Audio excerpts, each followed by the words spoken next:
আসসালামু আলাইকুম ওয়া রাহমাতুল্লাহি ওয়া বারাকাতুহু। ওয়া আলাইকুম আসসালাম ওয়া রাহমাতুল্লাহি ওয়া বারাকাতুহু। তুমি কেমন আছো? ভালো আছেন? আলহামদুলিল্লাহ, আমি খুব ভালো আছি। ইবনে মাজাহ শরীফের আজকে 18 নম্বর ক্লাস ইনশাআল্লাহ করব। আজকের আলোচ্য বিষয় হলো ফি ফাদাইলে আসহাবি রাসূলিল্লাহ। রাসূল করিমের অসংখ্য সাহাবী আছেন। কেউ কেউ বলতেন 24,000 সাহাবী রাসূল করিমের। তো এই 24,000 সাহাবীর মধ্যে মর্যাদার দিক দিয়ে কারো বেশ কারো কমে যাওয়া আছে। বিশেষ করে খুলাফায়ে রাশিদিন যারা, এই হযরত 1 নম্বরে হযরত আবু বকর সিদ্দিক, 2 নম্বরে হযরত ওমর ফারুক, 3 নম্বরে হযরতে ওসমান যুন্নুরাইন, 4 নম্বরে হযরতে আলী রাদিয়াল্লাহু তাআলা আনহু। তো এখন আজকে আমরা হযরত আবু বকর সিদ্দিক রাদিয়াল্লাহু তাআলা আনহুর ফজিলত বা মর্যাদা সম্পর্কে আলোচনা করব। সর্বপ্রথমে বিহি قال حدثنا علي بن محمد حدثنا وكيع حدثنا الأعمش عن عبد الله بن مرة عن أبي الأحوص عن عبد الله قال قال رسول الله صلى الله عليه وسلم ألا إني أبرأ إلى كل خليل من خلته। রাসূল করিম সাল্লাল্লাহু আলাইহি ওয়াসাল্লাম ইরশাদ করেছেন, আমি প্রত্যেক বন্ধুর হক মোটামুটি আদায় করেছি, প্রত্যেক বন্ধুর বন্ধুত্ব আমি রেখেছি। তবে আমার বন্ধুর মধ্যে যেটা অন্তরঙ্গ বন্ধু আছে, অন্তরঙ্গ বন্ধু হলো লা ইলাহা ইল্লাল্লাহ, আল্লাহ। সুতরাং আমি এখানে আবু বকর সিদ্দিক তো বন্ধু আছে, তবে অন্তরঙ্গ বন্ধুর ব্যাপারে যেটা হচ্ছে, যেটাকে সদিকে হামিম বলা হয়, আল্লাহু লা ইলাহা ইল্লাল্লাহ হলেন আমাদের বন্ধু। আলা কুনতু মুত্তাখিযান খলিলান লাত্তাখাযতু আবু বকরন খলিলা। আমি যদি কোনো সময় কোনো বন্ধু যদি গ্রহণ করতে পারতাম, বন্ধু যদি গ্রহণ করতাম, তাহলে আমি হযরত আবু বকরকে বন্ধু হিসেবে গ্রহণ করতাম। এখন হযরত আবু বকর কি বন্ধু নয়? হ্যাঁ, হযরত আবু বকর সিদ্দিক রাদিয়াল্লাহু তাআলা বন্ধু। তবে হযরত আবু বকর সিদ্দিক রাদিয়াল্লাহু তাআলার বন্ধু, তবে অন্তরঙ্গ বন্ধু হলো আমার আল্লাহ। এই জন্য বলছেন ক্বালা ওয়াকিনি আনি নাফসাহু, যে আমার ইন্না সাহিবাকুম খলিলুল্লাহ, যে আপনাদের এই বন্ধু যিনি রাসূল করিম সাল্লাল্লাহু আলাইহি ওয়াসাল্লাম, তিনি হলেন লা ইলাহা ইল্লাল্লাহর খলিল, লা ইলাহা ইল্লাল্লাহর হাবিব, আল্লাহর বন্ধু। কারণ অন্তরঙ্গ বন্ধু হলো আমার আল্লাহ। আমি এখানে যা আছে, এখানে আমি এগুলো মোটামুটি আমি বন্ধুত্ব হিসেবে গ্রহণ করলাম, তবে আমার মেইন বন্ধু হলো আল্লাহ, লা ইলাহা ইল্লাল্লাহ। অন্য হাদিস শরীফে এসেছে ক্বালা রাসূলুল্লাহ সাল্লাল্লাহু আলাইহি ওয়াসাল্লাম, মান আফানি মালু কত্তু মান আফানি মালু আবি বকর সিদ্দিক রাদিয়াল্লাহু তাআলা। আবু বকর সিদ্দিক যেভাবে আমাকে উপকার করেছেন, যেভাবে আমাকে হযরত আবু বকর সিদ্দিক রাদিয়াল্লাহু তাআলার মাল আমাকে যেভাবে উপকার করেছে, সেভাবে আমাকে আর কেউ উপকার করেন নাই। আমি আবু বকর সিদ্দিকের এই সম্পদ দিয়ে অনেক কিছু করেছি। এক যুদ্ধের মধ্যে আবু বকরকে যখন বলছেন, আবু বকর সবাই এখানে এই যুদ্ধের জন্য সম্পদ নিয়ে আসবা, জাহাজের জন্য সম্পদ নিয়ে আসবা, সবাই এক একজন এক এক ধরনের নিয়ে আসছেন, কিন্তু সরকারে দো আলম সাল্লাল্লাহু আলাইহি ওয়াসাল্লামের কাছে আবু বকর সিদ্দিক রাদিয়াল্লাহু তাআলা আনহু চুলের ছাই পর্যন্ত নিয়ে এসেছেন। সুবহানাল্লাহ। বাবাকা আবু বকরিন, এটা এই কথা শুনে, আবু বকরের ধন সম্পদ দিয়ে আমার বেশি উপকার হয়েছে, এটা শুনে হযরতে আবু বকর সিদ্দিক রাদিয়াল্লাহু তাআলা কান্নাকাটি করা আরম্ভ করলেন। কারণ তিনি ছিলেন অনেক নরম দিলের একজন সাহাবী। ক্বালা ইয়া রাসূলুল্লাহ সাল্লাল্লাহু আলাইহি ওয়াসাল্লাম, হাল আনা ওয়া মালি ইল্লা লাকা ইয়া রাসূলুল্লাহ। শেষে তিনি বলে দিলেন যে, হে রাসূল সাল্লাল্লাহু আলাইহি ওয়াসাল্লাম, আমি এবং আমার ধন সম্পদ সবগুলো আপনার জন্য কুরবান, সবগুলো আপনার কদমে আমি দিয়ে দিলাম, আমার জীবনও আমার ধন সম্পদ। এই জন্য হযরত আবু বকর সিদ্দিক রাদিয়াল্লাহু তাআলা, রাসূল করিম যখন হিজরতে যাচ্ছেন, তখন হযরত আবু বকর সিদ্দিক রাদিয়াল্লাহু তাআলা রাসূল করিমের সাথে একমাত্র সাথে ছিলেন, গারে সুরের মধ্যে সাথে ছিলেন। একেবারে দুশমনের কাছে এসেছেন মারার জন্য। আবু বকর সিদ্দিক বলতেন, না আমরা তো দুইজন, ইয়া রাসূলুল্লাহ আমাদেরকে এখন ধরে ফেলবে। তাহলে আমরা দুইজন নয়, বরং ইন্নাল্লাহা, আমাদের সাথে আল্লাহ আছেন। সুতরাং আবু বকর সিদ্দিক রাদিয়াল্লাহু এই ধরনের একজন সাহাবী ছিলেন, সাহাবী রাসূল ছিলেন।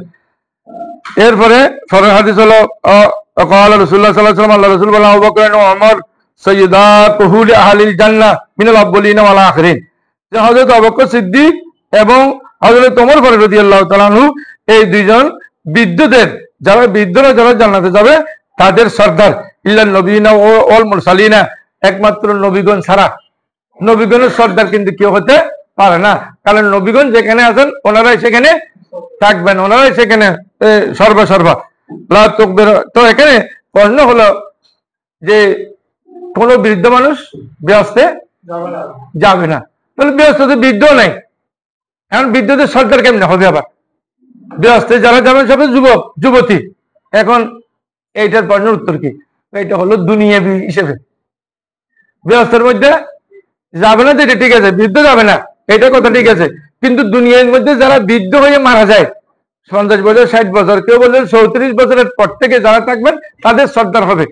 আর এর আগে যারা হবে যুবক, 18 বছরের টকবকে যুবক যারা, তাদের সর্দার হবে হযরতে ইমাম হোসাইন রাদিয়াল্লাহু তাআলা। এখন প্রশ্ন হলো এখানে তো দুনিয়া হিসেবে 34 বছরের পরে 40 বছর 45 বছর 60 বছর 80 বছর 120 বছর যারা ওই যারা মারা যাবে তাদের সর্দার হবে হযরত আবু বকর সিদ্দিক এবং হযরতে ওমর ফারুক রাদিয়াল্লাহু। এখন প্রশ্ন আসতেছে তো এইটা তো হযরত হোসেন রাদিয়াল্লাহু সাইয়্যিদা ইন্নাল হাসান ওয়াল হুসাইনা সাইয়্যিদা শাবাবে আহলিল জান্নাহ। ওইটা একটি রিওয়ায়াত আছে হাদিস শরীফ যে হযরত ইমাম হাসান হুসাইন হলেন যুবকদের সর্দার। এখন তো ফেস লেগে গেছে, এখন যুবকদের সর্দার যদি হযরত আবু বকর সিদ্দিক হয়, যদি যুবকদের সর্দার হযরত ইমাম হাসান হুসাইন হয়, তাহলে ওনারা কেমনে আর বেহেশতের যুবকদের সর্দার হবে? ঠিক আছে, বৃদ্ধ যুবক অবস্থায় যারা মারা যায় তাদের সর্দার হযরতে হাসান হুসাইন, এবং বেহেশতের মধ্যে তো যুবকই থাকবে বেশি যে সর্দার। এখন বর্ণ হলো এখানে উত্তর হলো একদম সোজা, বৃদ্ধদের যিনি যারা সর্দার হবেন তারা তো যুবকদের সর্দার হওয়ার কোনো সমস্যা নাই। হযরত ইমাম হাসান হোসেন রাদিয়াল্লাহু তাআলা যুবকদের সর্দার, ঠিক আছে, বেহেশতি যুবক যারা তাদের, অথবা অল্প বয়সে যারা যুবক অবস্থায় মারা যায় তাদের সর্দার এটা হযরতে হাসান হোসেন ওরা হবেন। কিন্তু হযরতে আবু বকর সিদ্দিক এবং ওমর ফারুক রাদিয়াল্লাহু তাআলা ওরা যারা বৃদ্ধ হয়ে ইন্তেকাল করবে তাদের সর্দার হবেন। এখন প্রশ্ন হলো লা তুখবিরহুমা ইয়া আলী মা দামা হাইয়াইনে, হে আলী রাদিয়াল্লাহু তাআলা, এই যে ওরা যে বেহেশতের মধ্যে বৃদ্ধদের সর্দার হবে এই কথাটা তাদেরকে বলবেন না। এখন এটা কেন বললেন রাসূল করিম? হাদিসে বলছেন, আবার ওদেরকে বলতেও নিষেধ করলেন। কারণ কি? কেউ কেউ বলছেন এটা কিন্তু আমার বুঝা, এটা আমার মত নয়, তাহলে যদি বলেন ওদের মধ্যে আত্মগরিমা এসে যাবে, এই জন্য বলতে নিষেধ করছে। 2 নম্বরে এটা আমার মনোভূত হয়েছে, 2 নম্বর জবটা যে ওনাদেরকে আবু বকর সিদ্দিক এবং ওমর ফারুককে রাদিয়াল্লাহু তাআলা আমাকে বেহেশতের যুবকদের সর্দার এটা বলতে নিষেধ করছেন কেন? হাদিস বলার পরে নিষেধ করলেন কেন?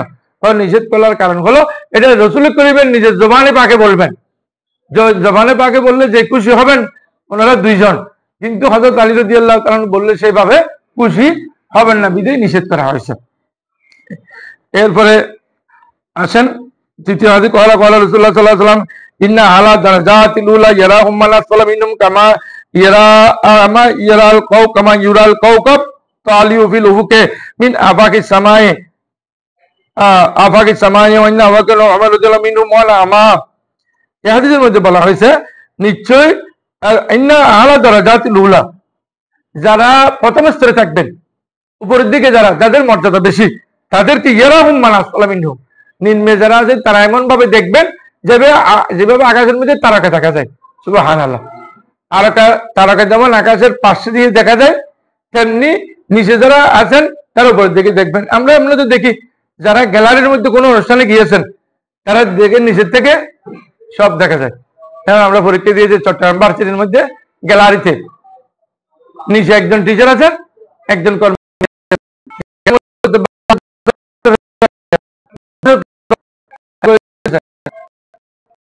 যারা বসেন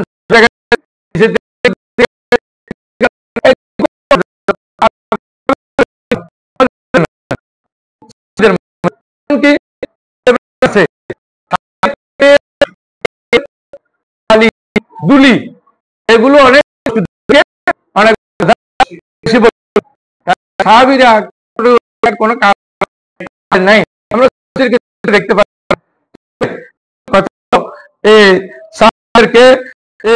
যারা বেশি সম্পন্ন তাদের এভাবে দেখি।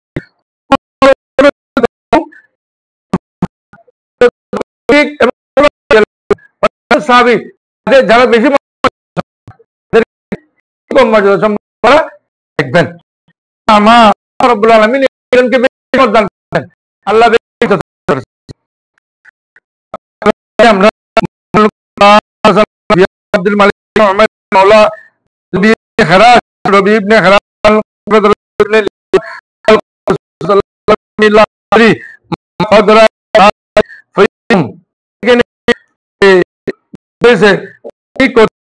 তোমাদের আমি জানি না রাসূল করিম সাল্লাল্লাহু আলাইহি ওয়াসাল্লাম গায়ে না যেটা দিয়ে তো পারবে এটা না জানা যে কেন আমরা শুরু করার সময় বলি নাই থাকলে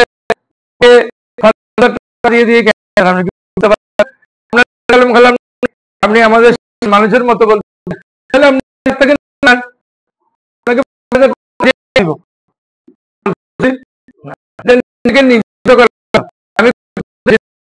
নিজেকে নিজে করার জন্য না হয়তো ইন্তেকাল হবে তখন বলছেন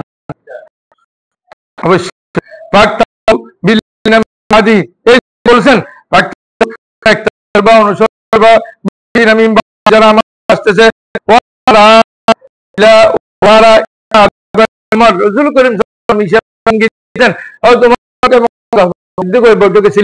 বলতেছে আমি কিন্তু দুজন অনুসরণ বলছে এরপর আল্লাহ করেছেন স্বামী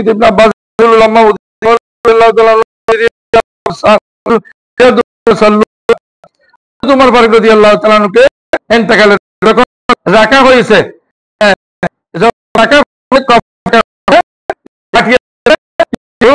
সবাই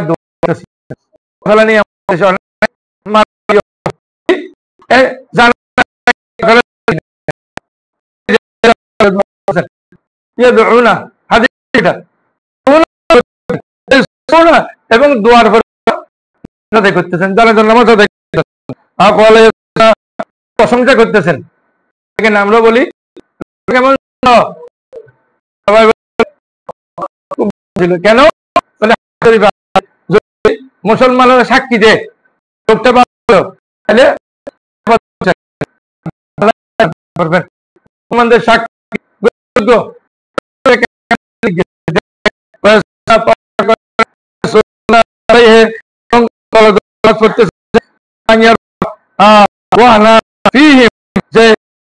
নামাজ আদায় করতে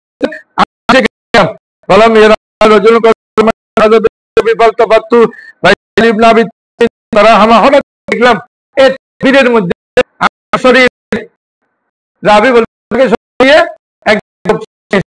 সামনে এসে উনি নামাজ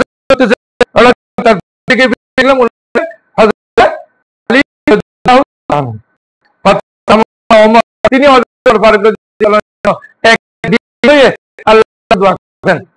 জানাজার আগে অনেক সময় করি দোয়া করি আপনি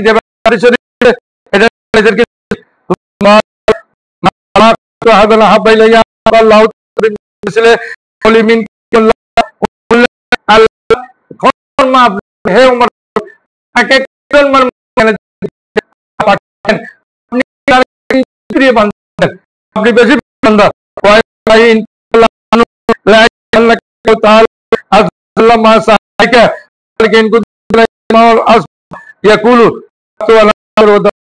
আমরা শুরু করে করতাম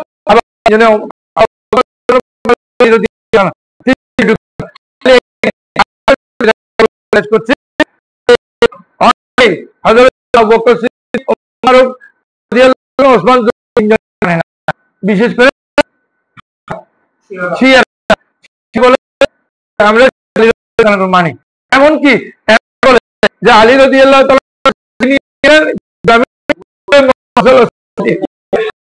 সবাই বলে না চলে যায় দেখেন তখন আমরা কি না করে পারবো হবে